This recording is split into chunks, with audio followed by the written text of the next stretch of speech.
शायद ही कोई जानता है कि भगवान विष्णु और मां लक्ष्मी का कोई पुत्र भी था। कभी भी पौराणिक कथाओं में भगवान विष्णु के संतानों का जिक्र नहीं आता है, लेकिन कुछ धार्मिक ग्रंथों में भगवान विष्णु व मां लक्ष्मी के पुत्र एकवीर का उल्लेख मिलता है। हालांकि वैदिक और पौराणिक ग्रंथों में इनके बारे में विस्तार से कोई वर्णन नहीं है। एकवीर का नाम प्रतीकात्मक रूप से प्रकट होता है, जो साहस, वीरता और धर्म की स्थिरता का प्रतिनिधित्व करता है। एकवीर के जन्म की कथा।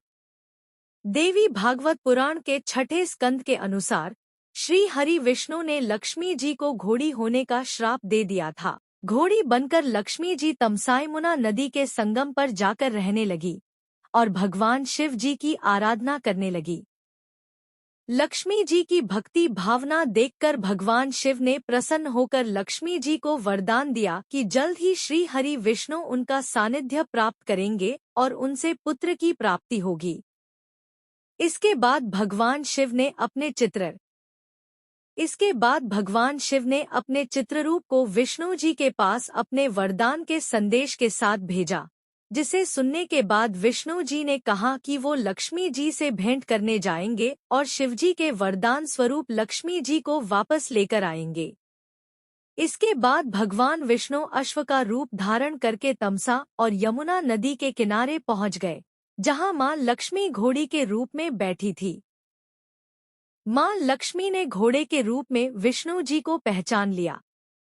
इसके बाद विष्णु जी और लक्ष्मी जी के संयोग से एक है नाम का बालक उत्पन्न हुआ।